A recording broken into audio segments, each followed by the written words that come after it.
2023년 2분기 바닥을 찍은 반도체가 다시 랠리를 시작합니다. 빠르게 트랙을 질주하는 메모리 반도체 기업들.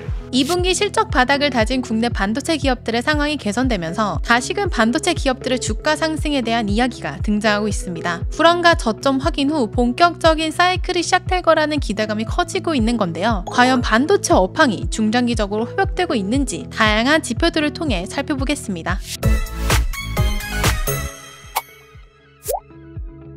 안녕하세요. 타이거 ETF 김수정입니다. 반도체 기업은 실적이 떨어졌을 때가 바로 매수 타이밍이다. 국내 반도체 산업에 관심 있는 투자자라면 이런 이야기를 들어본 적이 있으실 텐데요. 이는 대규모 생산이 가능한 메모리 반도체 산업의 구조적 특성과 연관이 있습니다. 메모리 반도체는 더 많이 생산할수록 생산 비용이 줄어들어 이익을 내는 구조이기 때문에 웬만해선 설비 투자를 선제적으로 줄이지 않는데요. 경기 침체를 확인한 후 설비 투자를 축소하거나 감산 결정을 내리게 되죠. 그러다 보니 매분기 호실적을 내더라도 반도체 시황이 둔화될 것으로 우려된다면 주가가 빠지고, 실적이 좋지 않더라도 중장기적 전망이 밝으면 주가가 올라갑니다. 삼성전자와 SK하이닉스는 지난해부터 불황을 겪으면서 올해 1분기에 최악의 실적을 기록했고 2분기에도 마냥 긍정적이지는 않았는데요. 성적은 좋지 않았지만 회복했다는 점에서 바닥을 찍었다는 신호로 풀이되고 있습니다. 덕분에 SK하이닉스는 2분기 실적 발표 후 9%대 급등해 52주 신고가를 기록했습니다. 여전히 경제 둔화 리스크가 남아있긴 하지만 반도체 업황이 중장기적으로 회복 중인 것은 세 가지 지표를 통해 확인할 수 있습니다. 첫 번째 포인트는 핵심 내구재 신규 주문 건수입니다. 내구재는 자동차, 냉장고, 컴퓨터처럼 한 번 사면 오래 사용하는 제품을 말하는데요. 이런 내구재에는 대부분 메모리 반도체가 들어가죠. 그래서 핵심 내구재 신규 주문 건수가 늘어나면 반도체 업황도 회복될 것으로 볼 수 있는데요. 실제로 미국 핵심 내구재 신규 주문과 SK하이닉스 영업이익률을 함께 그려보면 등락 양상이 비슷하게 나타납니다. 최근 6월 신규 주문 데이터를 보면 핵심 내구재 신규 주문이 전월 대비 0.6% 증가해 예상치인 0.1%를 웃돌았는데요. 이 대목에서 반도체 업황 회복을 기대해볼 수 있습니다. 두 번째 포인트는 신규 하이엔드 제품에 대한 수요가 늘고 있다는 점입니다. 이번 사이클에서는 기존 제품인 DDR4와 낸드보다 고대역 폭 메모리인 HBM 수요가 크게 증가할 것으로 전망되는데요. HBM은 D램을 수직으로 쌓아 올린 최첨단 메모리 반도체입니다. 기존 D램 대비 대역폭이 넓기 때문에 데이터를 효율적이고 빠르게 전송할 수 있는데요. 대규모 병렬 연산을 해야 되는 AI용 GPU에 주로 쓰이며 HBM 또한 국내 반도체 기업들이 글로벌 리더들입니다.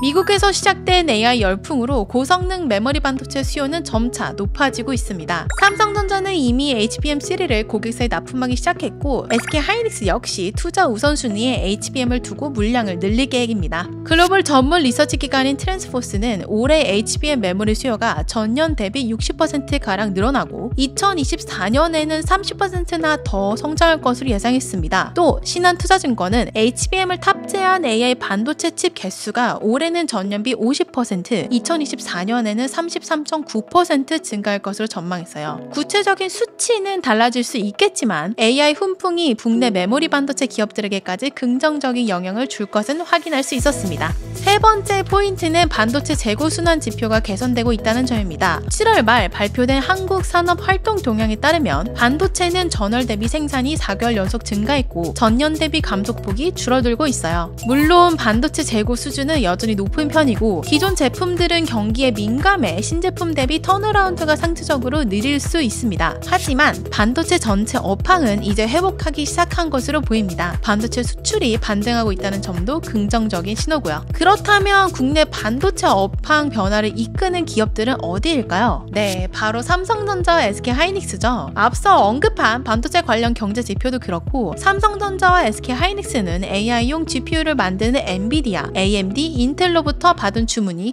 더욱 늘 것으로 기대되고 있습니다. 그런 의미에서 오늘 소개해드릴 상품은 삼성전자와 SK하이닉스의 약 50% 비중으로 투자하는 타이거 FM 반도체 탑10 ETF입니다. 타이거 FM 반도체 탑10 ETF는 ETF는 이름에서 알 수 있듯이 국내 대표 10개 반도체 기업을 선별해 투자하는데요. 반도체 레이저 장비를 개발하고 생산하는 한미 반도체, 반도체 장비를 제조하는 원익 IPS 등 장비 부품 업체까지도 포함하고 있습니다. 국내 반도체 산업의 대표 기업들에 집중 투자하고 싶은 분들에게 어울리는 상품이라 할 수 있어요. 투자를 하면서 정확한 타이밍을 찾는 건 어려운 일이죠. 하지만 다양한 지표를 통해 시장의 흐름을 파악하고 준비하는 건 꼭 필요한데요. 올 하반기에는 긴 터널을 지나 회복을 앞두고 있는 것으로 보이는 국내 반도체 산업에 관심을 가져보시면 좋을 것 같습니다. ETF 후에는 더 알찬 정보로 찾아올게요. 다음 시간에 만나요. 안녕!